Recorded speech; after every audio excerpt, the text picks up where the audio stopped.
পারফেক্টভাবে যদি কেক বানাতে চান তাহলে অবশ্যই পারফেক্ট রেসিপি প্রয়োজন। আপনাদের সাথে আজকে সেই পারফেক্ট রেসিপিটাই শেয়ার করব।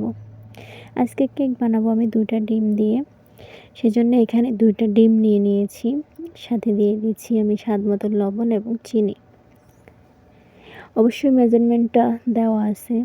ভিডিও দেখলেই অবশ্যই বুঝতে পারবেন আমি কোনটা কতটুকু দিচ্ছি। এখানে দিয়ে দিচ্ছি 1 কাপ পরিমাণে সাদা তেল, অর্থাৎ আমরা যে তেলটা দিয়ে রান্না করি ওই তেলটা। তারপর তেলটা দিয়ে ভালো করে আবারও ডিম আর চিনির মিশ্রণের সাথে মিক্স করে নেব। ভালোভাবে অবশ্যই ডিমটাকে মিক্স করতে হবে, অর্থাৎ চিনিটা গলে যাওয়া পর্যন্ত এভাবে মিক্স করে নিতে হবে।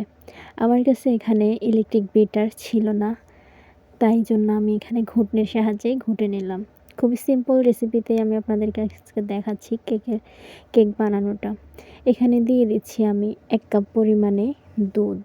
এখানে আমি গরুর দুধটা ব্যবহার করছি। আপনারা চাইলে এখানে পাউডার দুধও ব্যবহার করতে পারেন। তারপর দিয়ে দিলাম আমি 1 চামচ বেকিং পাউডার। এরপরে দিয়ে দিলাম আমি ভ্যানিলা এসেন্স, যাতে ডিমের স্মেলটা না থাকে।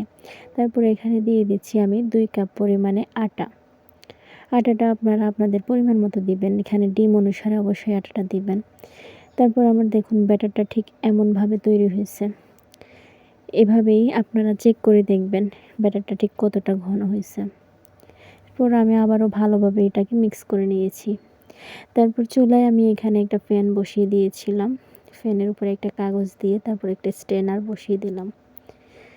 তারপর এখন আমি একটা পাত্রে, অর্থাৎ যেই পাত্রে আমি কেকটা বানাবো ওই পাত্রে ডোটা নিয়ে নিচ্ছি।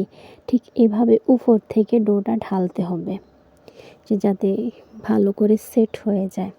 এরপর আমি ডোটা ঢালার পর সেট হওয়ার জন্য, অর্থাৎ ভিতরে যেন কোনো রকমের বাবলস না থাকে, সেজন্য আমি ভালো করে এটাকে সেট করে দিব।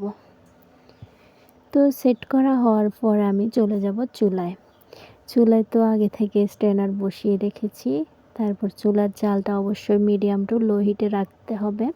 আমার কেকটা তৈরি হতে এখানে প্রায় 1 ঘন্টা সময় লাগবে। 1 ঘন্টার জন্য আমি চুলার আঁচটা কমিয়ে দিয়ে দিয়েছিলাম। তারপর মাঝে মধ্যে এসে চেক করছিলাম। এরপর দেখুন আমার কেকের ফাইনাল লুক। কেকটা তৈরি হয়ে গেছে। অনেকটাই ক্রিসপি এবং মজাদার হয়েছে। অনেকটাই মজা হয়েছে কেকটা সত্যি। তারপর আমরা কেকটা খাবো। এখন কেটে নিচ্ছি কেকটাকে খাওয়ার জন্য।